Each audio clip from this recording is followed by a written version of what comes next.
het 'n boodskap voorberei wat die Here op my hart gesit het. En gister het ek en my vrou 'n konferensie bygewoon in die stad. En toe het ons oor verskeie onderwerpe gepraat en so, dit was meer 'n lesing wat aangebied is. Maar toe het hulle onder andere daar ook weer oor vergifnis gepraat. En die Here het toe baie sterk op my hart gesit dat ek vanoggend eers weer eens oor vergifnis gesels, wat dan aansluit by ons boodskap wat dan volgende week sal aangaan, wat ek ook voorberei. Want jy sien, daar is so baie kinders van die Here wat siek is en wat nooit werklik die vrede van die Here in hulle lewens ervaar nie. En dit omrede hulle met onvergifnis in hulle harte rondloop. Baie keer is dit mense wat op 'n tyd na die Here toe gegaan het om vergifnis gevra vir wat hulle gedoen het. En die Here het hulle vergewe, maar hulle het hulle self nie vergewe. Dit gebeur ons. Iets gebeur in jou lewe en jy kan jouself nie vergewe nie. En dan is dit ook so dat ons ander moet vergewe wat verkeerd gedoen het aan ons. En kinders van die Here, die woord van die Here is baie duidelik dat wanneer ons nie kan vergewe nie, wanneer ons met onvergifnis in ons harte rondstap, dan sal jy nie die vrede van die Here hê nie. Jy sal nie in die krag van God beweeg nie. En dat siektes wat op jou liggaam neerkom, is baie keer weens onvergifnis in ons harte. En ek gaan aan u 'n paar voorbeelde voornoem. Ek het redelik van pastoor Dani Nel. Ek het redelik van sy werk ook ingewerk in hierdie boodskap wat ons gister behandel het. En ek hoop werklik dat u ook baie uit dit uit sal leer, soos ek ook maar net opnuut weer daai geleer het. Dit is van die Here, kom ons bid saam. Baie dankie dat ons weer vanoggend die voorreg het om as die kinders hier by mekaar te kan lees. Dankie Jesus dat u vir ons 'n baie spesiale boodskap het. O, my gebed is my Heiland, dat u vanoggend tot ons sal spreek. En my gebed is dat ons harte sal oopmaak, sodat ons vanoggend sal luister wat u vir ons wil sê. Dat ons sal hoor en dat ons dan werklik sal toepas dit wat u vir ons geleer het en wat u vanoggend vir ons wil leer. Spreek tot ons. Maar my Heiland, aangesien ek as mens nie uit my eie kan spreek nie, daarom bid ek dat die Heilige Gees deur my sal spreek, sodat die woorde kan lewe en sodat die woord kan bereik wat ons Hemelse Vader gewil het. As daar enige mag vanmôre is wat die woord wil terughou, breek ons daardie mag in die naam van Jesus Christus. En niks sal die woord terughou nie. Die woord sal bereik wat ons Hemelse Vader wil hê dit moet bereik. Ons bid hierdie ding in die naam van Jesus Christus. Amen. 1 Johannes 1 vers 1 tot 10. Ons skriflesing 1 Johannes 1 vers 1 tot 10. Ons skriflesing is uit die 33 vertaling, maar daarna, soos ons met die lesing, met die boodskap aangaan, gaan ek ook ander vertalings inbring, om die boodskap van vergifnis net aan u duideliker te maak. 1 Johannes 1 vers 1 tot 10. Wat van die begin af was, wat ons gehoor het, wat ons met ons oë gesien het, wat ons aanskou het en ons hande getas het aangaande die woord van die lewe. En die lewe is geopenbaar en ons het dit gesien. En ons getuig en verkondig aan julle die ewige lewe wat by die Vader was en aan ons geopenbaar is. Wat ons gesien en gehoor het, verkondig ons aan julle, sodat julle ook gemeenskap met ons kan hê. En ons gemeenskap is met die Vader en met sy Seun Jesus Christus. En ons skryf hierdie dinge aan julle, sodat julle blydskap volkome kan wees. En dit is die verkondiging wat ons van hom gehoor het, en aan julle verkondig. God is lig, en geen duisternis is in hom nie. As ons sê dat ons met hom gemeenskap het en in die duisternis wandel, dan lieg ons en doen nie die waarheid nie. Maar as ons in die lig wandel soos hy in die lig is, dan het ons gemeenskap met mekaar. En die bloed van Jesus Christus, sy seun, reinig ons van alle sonde. As ons sê dat ons geen sonde het nie, mislei ons onsself en die waarheid is nie in ons nie. As ons sonde bely, hy is getrou en regverdig om ons die sondes te vergewe en ons van alle ongeregtigheid te reinig. As ons sê dat ons nie gesondig het nie, dan maak ons hom tot 'n leienaar en is sy woord nie in ons. Hier is 'n paar dinge wat hier uitstaan in hierdie gedeelte. Onder andere dat God lig is en dat ons as kinders van die Here in die lig moet wandel. Dan is dit ook baie duidelik dat ons as kinders van die Here in die huis van die Here of by mekaar moet kom, sodat ons gemeenskap met mekaar. Die kinders van die Here moet by mekaar kom, sodat ons saam die naam van die Here kan groot maak en gevoed kan word, sodat ons kan sterk word in die Here. So ons het nodig om by mekaar uit te kom en saam te kom en gemeenskap met mekaar te hê. In Johannes 1 vers 1 tot 10 lees ons dat Johannes skryf dat Jesus vlees geword het. Ons almal weet dat Jesus het in die vlees na die aarde toe gekom. En daarom moet ons as gelowiges nou by mekaar kom om Jesus te aanbid. En dan leer hy vir ons onder andere in hierdie gedeelte oor vergifnis. Hy praat oor vergifnis. As kinders van die Here is dit baie belangrik dat ons vergewe.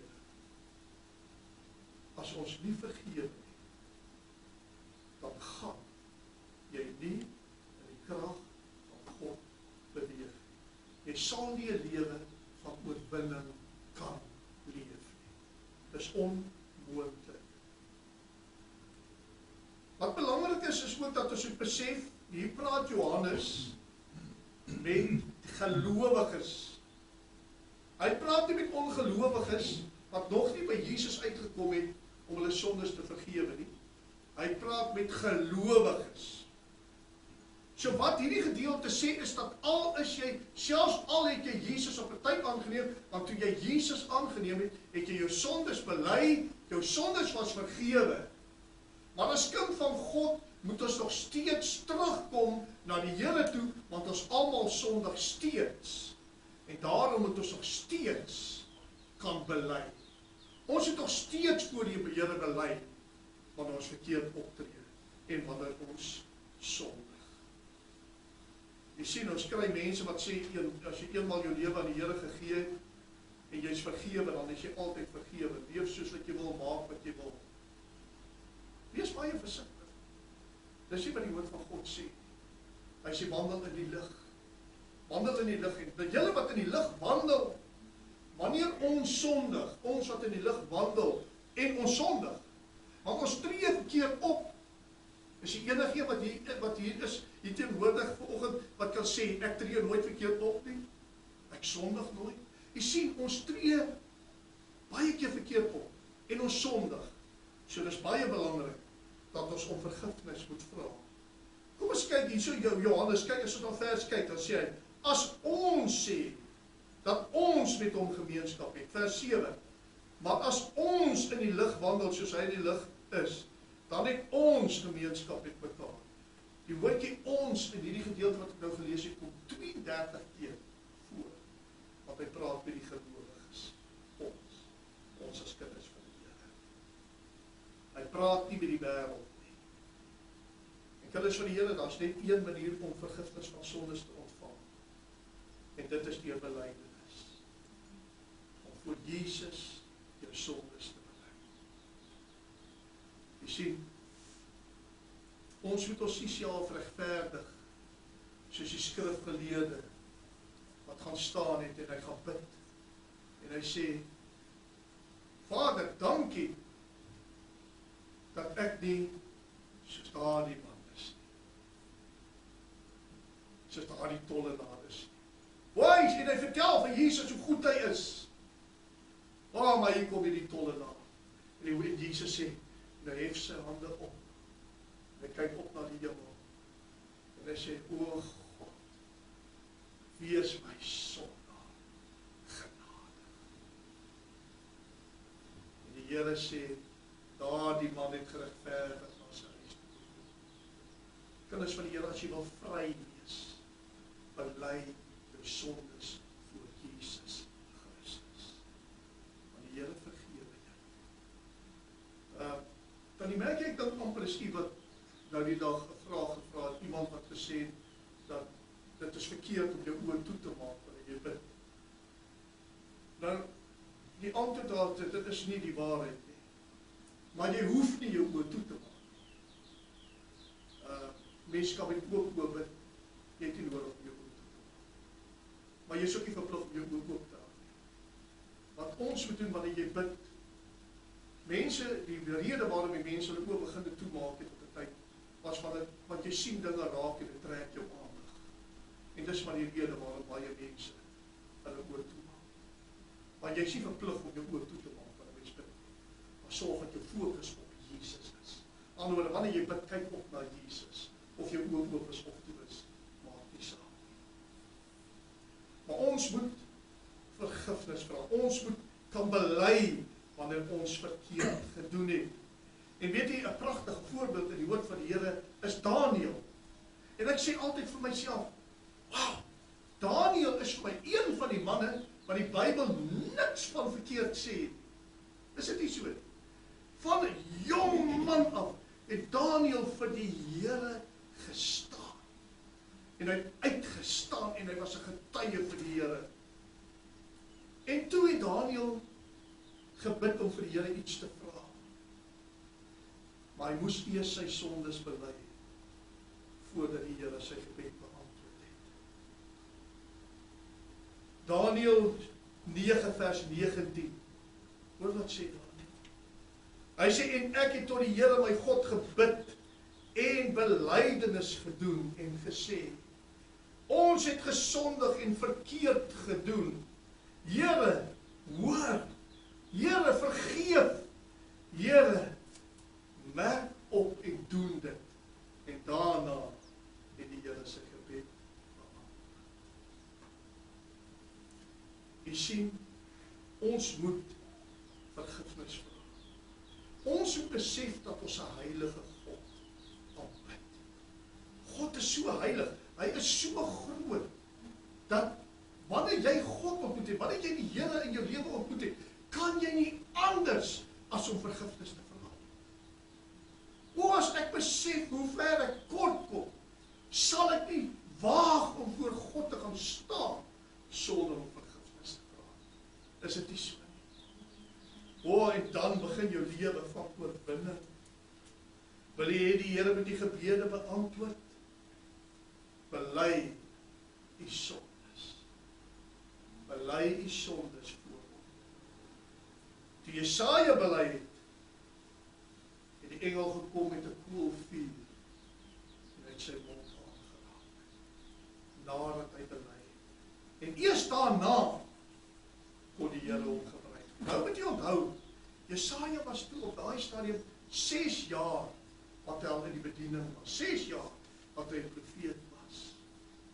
En hier kom hy en hy sien God. En toe hy God sien en hy sê predik, hy sê, wee my, ek is 'n sondige mens. Want hy het God gesien. Hy het God ontmoet in 'n beeld. Kinders van die Here. Die Here kan ons nie gebruik as ons nie eers vergifnis gevra het. As ons nie eers by Jesus uitgekom het en ons sondes bely het. Anderwoorde, as jou sondes nie vergewe is. Dan, soos ek sê, as jy God gesien het, sal jy in elk geval nie anders kan, as om eers vergifnis te vra. Hoor wat gebeur, toe Jesaja voor die troon van God verskyn, en hy sê, hy sê, op sy verhewe troon gesien het, en sy heerlikheid die hele tempel gevul het, toe het ek gesê, wee my, ek is verlore, want ek is 'n man onrein van lippe, en woon onder 'n volk wat onrein van lippe is. Want my oë het die koning, die Here van die leerskare gesien. Toe sy oë, toe hy die koning van die leerskare sien, toe weet hy wie U is. Toe weet hy wie hy is. Toe ek die dag die koning ontmoet het, het ek besef wie hy is en wie ek is. Ek het besef ek is 'n sondige mens. Het U dit besef? Besef U dit vandag ook nog? Ons kom so ver, kort. Maar prys die Here vir die genade wat hy sê. Hy sê, wanneer jy in die lig wandel, dan vergewe hy. Dan kom jy, dan vra jy om vergifnis, en hy vergewe jou. Hy sê, want ek is 'n man onrein van lippe en woon onder 'n volk wat onrein van lippe is, want my oë het die koning, die Here van die leerskare gesien. Maar een van die serafs is maar net 'n spesiale engel, het na my toe gevlieg met 'n gloeiende kool in sy hand, wat hy met 'n tang van die altaar afgeneem het, en my mond daarmee aangeraak het, gesê, kyk, dit het jou lippe aangeraak, en jou skuld is weg, en jou sonde versoen. En die Here vra, wie kan ek stuur? Want is nodig, iemand moet uitgaan om my woord te verkondig. Wie kan ek stuur om my woord te verkondig? En omdat hy vergewe is, omdat hy by God uitgekom het, kan hy sê, o Here, stuur my, hier is ek. Wanneer U en ek by Jesus uitgekom het, en Jesus sê vandag dieselfde, hy sê, wie kan ek stuur? Wie kan ek stuur? Wie is gewillig om te gaan? Want jy sien al sy kinders is onderstel om uit te gaan. Maar wie is gewillig? Wie is gewillig om te gaan? Hy wat by Jesus uitgekom het. Hy wat aangeraak is deur die Heilige Gees. Hy wie se sondes vergewe is, kan uitgaan en die woord van God verkondig. Halleluja. Het Jesus U al aangeraak? Gaan U gereeld op die knieë en vra om vergifnis. My gebed is dat U altyd vir ons moet doen. Dit is so belangrik. Indien jy volkome vergifnis deelagtig wil word, is daar 3 dinge waarna ons moet kyk. As jy vergifnis wil ontvang en vry wil wees, werklik vry wil wees, is daar 3 dinge wat jy moet doen. Die eerste is, jy moet persoonlik vergifnis kry by die Here. So jy moet eers by die Here uitkom, jy moet by Jesus uitkom, om vergifnis te kry. Baie mense wil God se vuur van die altaar hê, maar hulle vra nie, hulle doen nie belydenis nie. Hulle erken nie voor God dat hulle gesondig het en dat hulle sondig. Dit werk nie so. As jy die vuur van die Here wil hê, vra om vergifnis. En iemand vra, hy sê, hoe kan ek om vergifnis vra? Dit wat ek gedoen het, ek is so 'n groot sondaar, ek glo ek het met mense te doen, wat sê, dat hulle het so ver gegaan, dat die Here wil hulle nie hê nie. Maar weet jy, dit is so maklik. Die woord van die Here sê vir ons, al wat julle moet doen is kom na my. Kom na my. Ek het vir jou gesterf. So die antwoord vir enige een is, maak nie saak wat jy gedoen het, maak nie saak wat jy verkeerd gedoen het in jou lewe nie. Kom net by Jesus uit. En Jesus sê, ek wag vir jou, my kind. Ek sal jou vergewe. Ek het reeds die prys aan die kruis betaal. Ek het aan die kruis gesterf. Ek het met my bloed betaal, sodat jy kan lewe.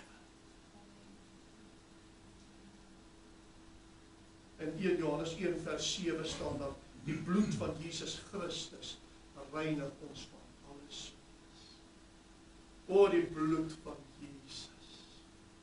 Dan vers 9 sê hy, as ons sondes bely, hy is getrou en regverdig om ons van al ons sondes te vergewe, om ons sondes te vergewe en ons van alle ongeregtigheid te reinig.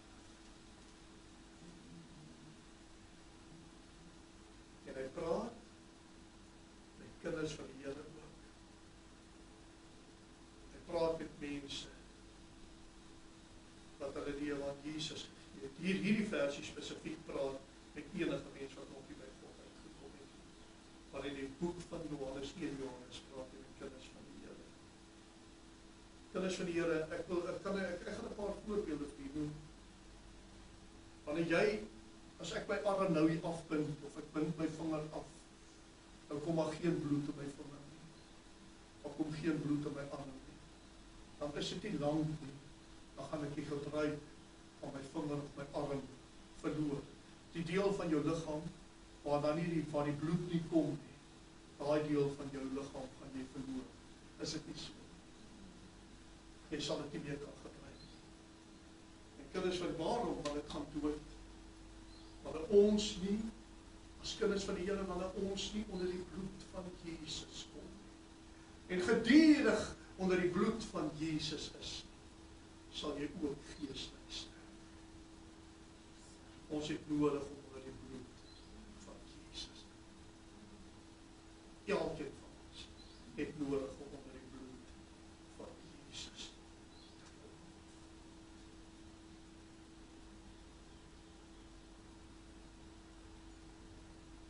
Tweedens, en hier is 'n groot en 'n belangrike punt. Vergewe jouself. So eerstens moet jy vergifnis ontvang. Nou moet jy jouself vergewe. Onthou, en ek gaan jy 'n voorbeeld gee in die volgende gevalle ook. As jy jouself, was baie mense wat vergifnis van God ontvang het, maar hulle vergewe hulle self nie. Nou weet jy wat is jy besig om te doen as jy jouself nie vergewe nie? Jy is besig om jouself voor God aan te kla. Jy jaag die duiwel in sy werk. Want dit is wat die duiwel doen, dit is wat die vyand doen. Die vyand kom gedurig en hy verskyn voor die troon van God en hy kla die kinders van God aan. En nou kom jy, en as jy jouself nie vergewe nie, dan jaag jy hom in sy werk. Wanneer jy by Jesus uitgekom het en jy vergewe, dan is jy volkome vergewe. En hy dink nie meer daaraan nie. Daarom sal hy vir jou die krag gee. Hy sal jou help om jouself te vergewe. Jy moet jouself vergewe, ongeag wat jy gedoen het. En daarom, omdat daar's baie mense, baie kinders van die Here, hulle sit in die huis van die Here, en hulle is siek, omdat hulle nie hulle self kan vergewe. Omdat hulle nie hulle self kan vergewe. Of omdat hulle ander nie kan vergewe. Hoor wat sê in Sagaria 3 vers 1. Daarna het hy my Josia, die hoofpriester, laat sien, terwyl hy voor die engel, terwyl hy voor die engel van die Here staan, hy praat nou van Sagaria. Sagaria was die hoofpriester, hy was die hoof oor al die priesters. En nou, Josia, wat ook 'n hoofpriester was, neem waar wat gebeur. Nou verskyn Sagaria voor God, want die Satan is besig om Sagaria aan te kla by God. Nou Sagaria was die hoof van al die priesters en hy was die hoof van die volk van God, die volk van Israel. So wat gebeur? Die vyand is besig om die hele volk Israel, al die priesters en Sagaria aan te kla voor God. Daarna het hy my Josia die hoofpriester laat sien, terwyl hy voor die engel van die Here staan en die Satan aan sy regterhand staan om hom aan te kla, om vir Sagaria aan te kla, om vir Sagaria vir God te vertel wat Sagaria nou weer verkeerd gedoen het, en natuurlik die hele volk, omdat almal onder Sagaria sulke sakke staan het. Maar prys die Here, Jesus het oorwin. En as ons nou Openbaring 12 vers 10 kyk, sien ons daar kom 'n punt dat die vyand se mag heeltemal gebreek gaan word. Toe hoor ek 'n groot stem in die hemel sê, dis Openbaring 12 vers 10, nou het die heil en die krag en die koningskap die eiendom van ons God geword, en die mag van sy Christus, want die aanklaer van ons broeders is neergewerp, hy wat hulle aanklaag voor ons God, dag en nag. Want dis wat die vyand doen, hy kla ons aan, en as jy jouself nie kan vergewe nie, dan kla jy jouself ook aan. Ons moet onsself vergewe, solank jou sondes, ons sondes moet uit ons harte uit, bely word. Enige sonde wat uit die hart bely word, is vergeefte sondes. So as ek vir die Here gevra het om my te vergewe, en ek het uit my hart uit om vergifnis gevra, is my sondes vergewe. Die woord van die Here is baie, baie duidelik daar. En, hoor kyk hier so, en nou lees ek in die lewende vertaling, Kolossense 2 vers 14, hy het 'n streep getrek deur die rekening van ons skuld. Ons was so diep in die skuld gewees, weens ons sonde las, die sondes in ons lewens. Hy het 'n streep getrek deur die rekening van skuld, doodgetrek. Die lys van al die wette wat ons oortree, dit het alles teen ons getel, maar God het hierdie rekening tot niet gemaak, toe hy dit teen die kruis vasgespijker. Toe Jesus aan die kruis gesterf het hy betaal vir jou sondes. Halleluja. Prys die Here vir wat Jesus vir ons gedoen het. En wat gebeur wanneer hy ons vergewe het? Psalm 103 vers 12 sê, hy sê hy verwyder ons sondes so ver soos die ooste van die weste is. Hoe kan gebruik jy die ooste en die weste? Hoe kan jy gesê noord en suid nie? Jy sien, as jy nou maar die aardbol vat, nee, en jy kyk nou, jy gaan suid, dan kom jy by die pole uit, dat suidpool. So, dit is eintlik asof dit eindig. Jy eindig by die suidpool. Wanneer jy noord gaan, dan kom jy by die noordpool uit. Maar oos en wes, as jy einde, daar is nie 'n plekkie, wat is oos en wat is wes?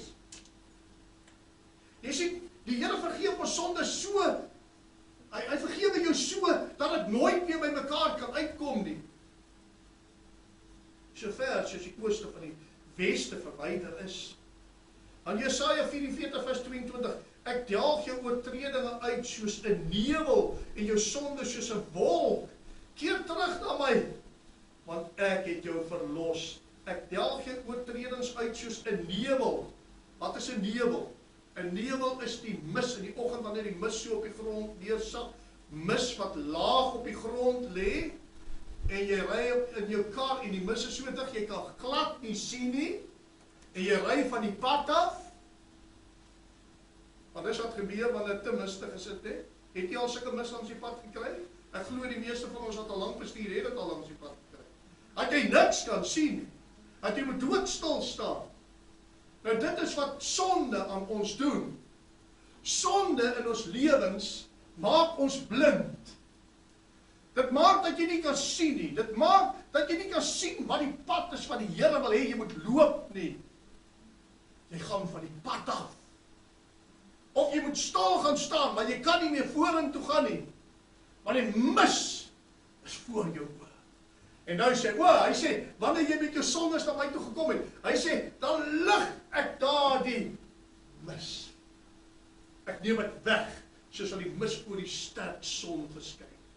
En ewe skielik, nou wat jy by Jesus uitgekom het, nou gaan jou oë oop, en jy kan weer die pad sien wat jy moet gaan. Jy kan weer sien waar die pad is wat jy moet loop. Prys die Here. Kan u sien waar die pad is?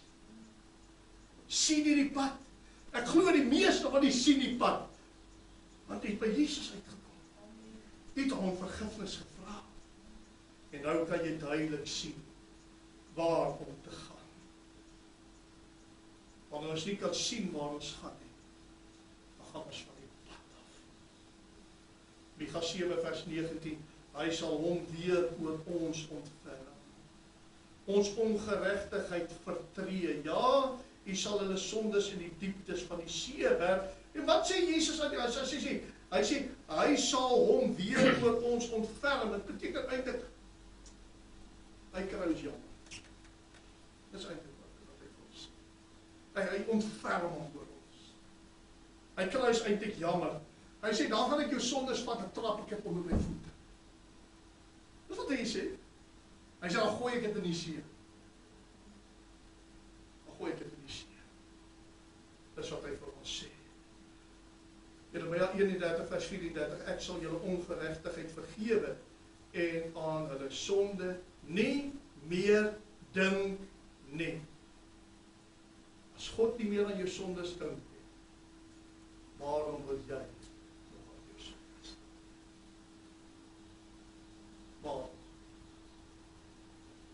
Waarom wil jy jouself straf, terwyl God jou vrygespreek het?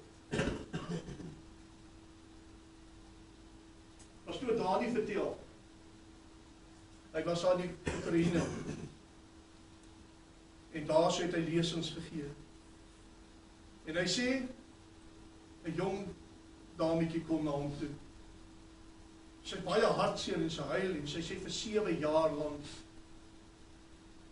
is sy so stikkend, en sy kan haarself nie vergewe nie, oor iets wat in haar lewe gebeur het. En hy het vir haar gesê, as jy wil, dan kan jy het met my deel, en sy het net maar net met hom gedeel, wat ek nou aan u gaan sê, aan u gaan vertel.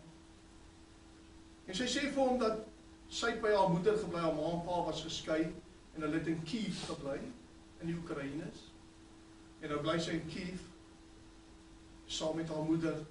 Haar pa het in Moskou gebly, maar sy was baie lief vir al twee haar ouers. En haar pa kom deur van Moskou af al die pad na Kiev toe, om hulle daar te kom sien, om vir haar te sê, kom bly by my, want hy wil haar eintlik kom haal. Maar weet jy, daar was blykbaar nie probleme tussen die dogter en die ma en die pa, so dat die pa en ma, hulle het nie omgegee waar die dogter kan bly nie. Maar die ma sê toe vir die dogter, jy kan saam met jou pa gaan, maar onthou een ding, jou pa bly in 'n klein 3-slaapkamerhuis, en daar's reeds 7 mense wat daar bly. Ek en jy bly hier in 'n 3-slaapkamerhuis, en dis net ons, maar die keuse is joune. So ek sou voorstel, dis gemakliker om hier te bly. En die dogter sê, sy besluit om te bly, sy gaan nie terug. Maar pa was so gebroken, dat toe hy terugkom in Moskou, toe kry hy 'n beroerteaanval, en hy sterf. En die dogter kan haar nie vergewe. Sy het iets verkeerd gedoen. Maar u sien, sy het haarself aangekla, en sy kon nie vrykom nie.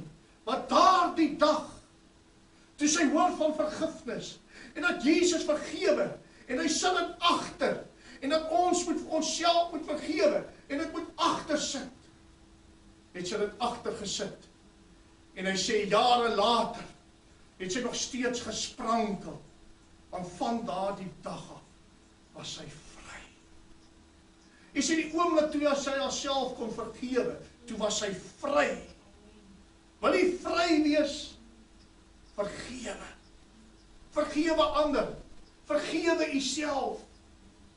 En ewe skielik kom sy agter. Maar die lewe is nog 'n lewe van vreugde. Daar's nog soveel mooi in die lewe. Maar jy sien hierdie tipe dinge waar ons nie onsself kan vergewe nie. Dit hou jou terug. Dit hou jou terug. En Jesus sê vergewe. Die woord van die Here maak waarlik vry. Wat doen ek nou as die verkeerde, as dan nou weer die gedagtes kom nou weer terug in my. Ek het vir die Here gevra, Here vergewe my. En nou kom die gedagtes terug. Dit wat ek gedoen het. Wat moet ek doen? Jy sien wanneer die vyand kom en hy plaas sy gedagtes terug by jou. Om jou weer van vooraf aan te kla oor iets wat Jesus jou lank al vergewe het en die sondes reeds in die see gewerp het. Jesus dink nie eens meer daaraan nie. Want as jy dit weggegooi het, het jy dit weggegooi. So by. En nou kom die vyand, wat moet jy doen? Vul jou met die dinge van die Here. antwoord hom uit die woord van God uit. Geef vir hom die verse wat die woord van die Here sê. Want jy antwoord hom, al weet jy nie waar die vers staan nie. Die woord van die Here sê, as ek my sondes bely, dan het Jesus my vergewe. Jesus het aan die kruis gesterf. En antwoord hom terug uit die woord van God. Ek is vergewe, want Jesus het dit gesê. Jesus het die oorwinning van my behaal. En nou vul ek my met die dinge van die Here. Vul my met die gedagtes van die Here. Bedink die dinge wat daar bo is. Maak jou so vol van die dinge van die Here, dat jy nie plek het of tyd het vir die ander dinge nie. Dat jy nie tyd het om daaraan te dink. Kolossense 3 vers 1 tot 2. As julle dan saam met Christus opgewek is, soek die dinge daarbo waar Christus is. Bedink die dinge wat daarbo is. Wat gebeur as ek weer sondig? Gaan jy nou hel toe? Jy het Jesus aangeneem en jy sondig jy weer. Wat sê die Here vir jou? Jou slegte mens! Gee pad! Is dit wat gebeur? Jesus sê, kom nou uit. Dis wat hy vir ons in 1 Johannes keer op keer sê. Bely net jou sondes. Ek vergewe jou weer. En ek vergewe jou weer. En ek vergewe jou weer. Ek het die prys betaal. Moet net die doelbewus sondig nie. Want as jy doelbewus sondig, wandel jy in die duisternis. Wanneer jy in die lig wandel en jy sondig, dan vergewe die Here jou. O, prys die Here vir sulke groot genade. En dan die derde, vergifnis vir jou medemens. O, dis die gevaarlikste ding wat jy kan doen, is om onvergifnis in jou hart rond te loop. Dis die gevaarlikste ding wat jy kan doen.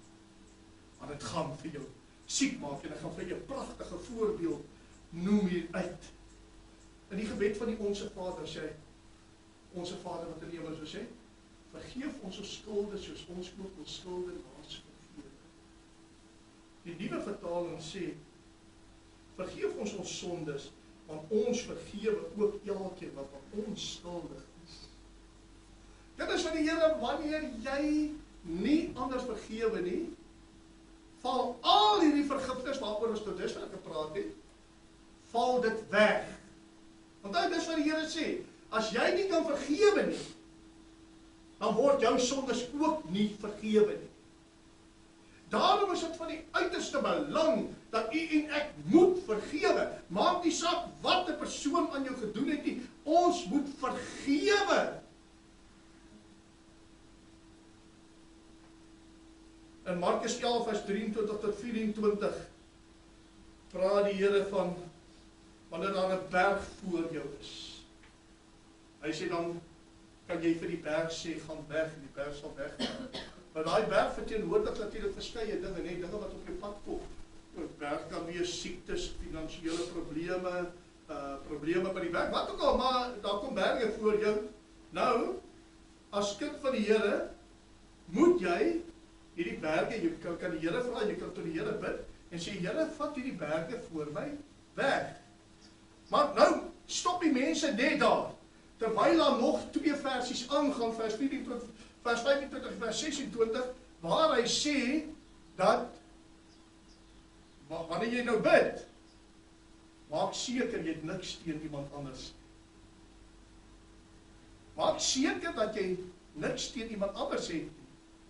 Want jy sien, waarom hy dit saamgee is, dat wanneer as ek 'n berg voor my het, en ek het onvergifnis in my hart, daar's iemand wat ek nie vergewe nie, kan ek nie die berg verskuif nie. Want ek het onvergifnis in my hart. Ek kan bid dat die berg weggaan. Die berg sal daar bly, want ek het onvergifnis in my hart. En as ek onvergifnis in my hart het, sal my gebed nie verhoor word. Dis wat die Here vir ons sê. Markus 11 vers 23 tot 26. Om net te glo en met jou berg te praat is nie genoeg nie. Verse 25 en 26 lees, en wanneer julle staan en bid, vergeef iets teen iemand het. Dis 'n eenheid hier. So wanneer jy bid, nou gaan bid jy oor hierdie werk wat voor jou is. Maak seker, jy het niks teen niemand nie. Want as jy onvergifnis het, sal jy gebed nie beantwoord. Die lewende Bybel stel dat as jy elke keer as jy bid, moet jy julle afvra of daar iets is wat jy teen iemand het. Dan moet jy eers vergewe, sodat jy die Vader in die hemel ook kan vergewe. Wat gebeur as ek vergewe? Ek spreek die ander persoon vry, maar ek spreek oor my, dit gaan oor myself. Ek word geestelik vry. En my gebed is dat elkeen van ons geestelik vry is. Ek is onbeklaar. As ek nie wil vergewe nie, dan praat die Bybel van die laaste bedrag wat eers betaal moet word.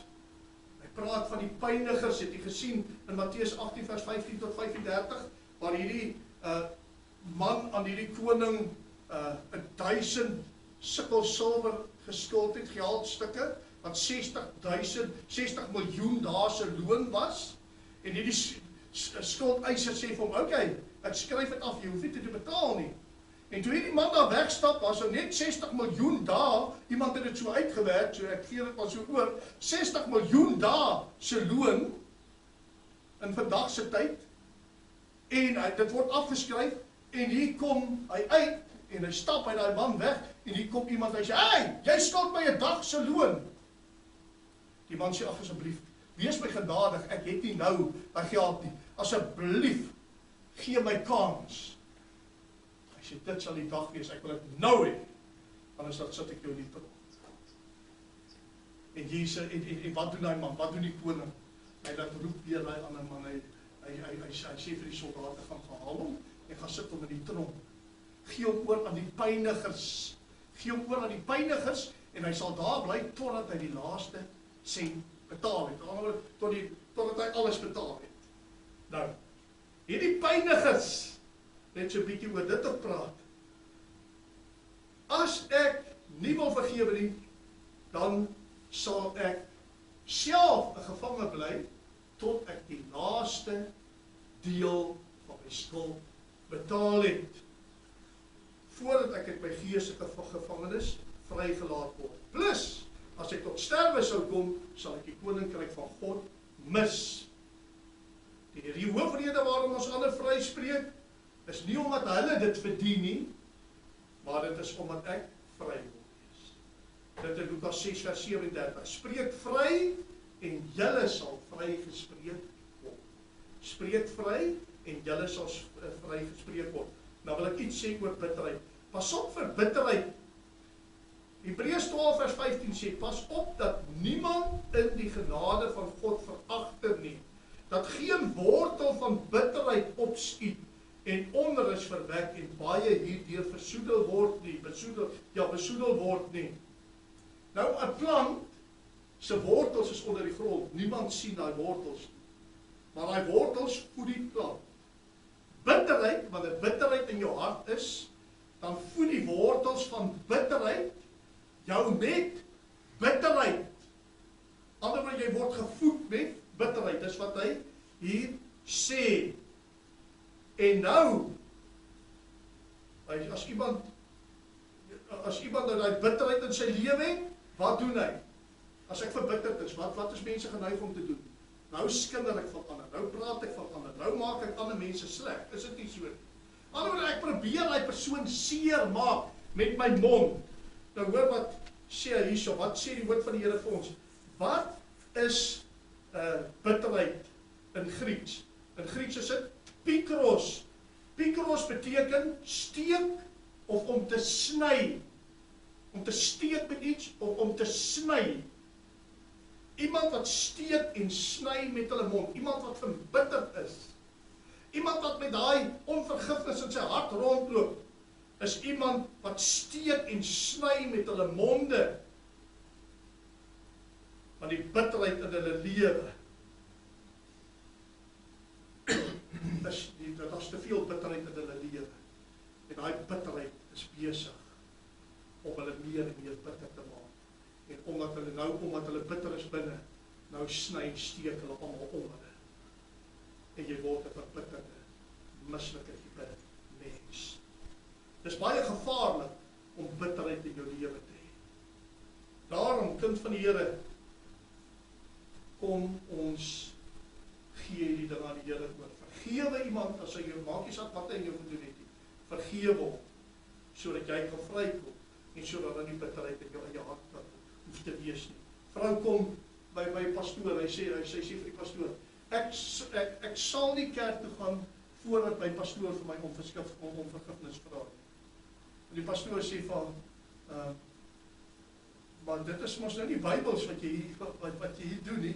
Wat het die kerk toe gaan dat hy nou eintlik om te doen met die probleem wat jy by die pastoor het? En hy sê, wanneer jy hom nie vergewe nie, jy kom nie in die huis van die Here nie, is jy besig om jouself af te sny van die genade van God af. Dis al wat jy doen. Vergewe hom en gaan aan. En hy gee van die voorbeeld, wat het Jesus gedoen? Jesus hang aan die kruis. Jesus is aan die kruis vasgenaal. Hulle het op hom gespoeg, hulle het hom geslaan, uit mekaar uitgeslaan, so by so, dat die woord van die Here sê, dat hy was eintlik onherkenbaar. Hy is uit mekaar uitgeslaan. En wat sê Jesus? Hy sê, vergeef hulle, want hulle weet nie wat hulle doen. Jy sien, Jesus leer vir ons, wat is vergifnis? En dan sluit ek met die gedagte wat ek aan u wil oordra. Daar was 'n vrou gewees vir 40 jaar lang. 40 jaar lang was sy baie siek gewees. En eendag kom 'n Christen vrou. Kom die gemeente weer by mekaar, 'n klompie van hulle, en hulle is besig om saam te bid. En hulle vra vir die Here om vir elkeen 'n woord te gee. En hierdie vroukie trek die volgende skrifgedeelte, Kolossense 3 vers 13. Verdra mekaar en vergewe mekaar as die een teen die ander 'n klag het. Dis nou die vroukie wat oor 40 jaar al baie siek was.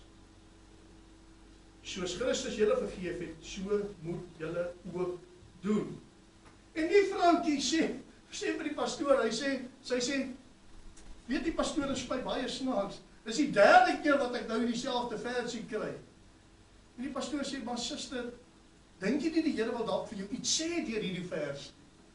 Want jy gaan nie 3 keer dieselfde vers kry as die Here nie vir jou iets wil sê nie. Ja, sy dalk wil die Here vir iets sê. Hy vra van, het jy enige gevoelens teen enigiemand? En haar antwoord skok hom. Sy sê 40 jaar gelede, luister mooi, 40 jaar gelede is daar mense wat my so en so seer gemaak het, en sy noem hierdie klomp mense. En sy sê, ek kon hulle nog nooit vergewe het. Vir 40 jaar. Vir 40 jaar was daardie vrou 'n siek vrou gewees. Na hierdie voorval, hy sê vir haar suster, ek beveel aan dat jy gaan regmaak. En die vrou gaan uit, hy het nie dadelik gery, hy het nie besef sy gaan dit dadelik doen nie, maar sy gaan uit, en binne die eerste week gaan maak sy reg, met almal, en sy vergewe hulle, en sy spreek hulle vry. 6 maande later sterf die vrou, en dis dieselfde prediker wat al begrafnis doen, en toe hy al begrawe, toe kom die kinders met die mooiste getuienis ooit uit. Hulle sê, pastoor, weet jy wat? Nadat die laas met my ma gepraat het, het my ma al die mense gebel, vir wie sy kwaad was. En sy het hulle almal vergewe, en hulle sê, my ma het gesond geword.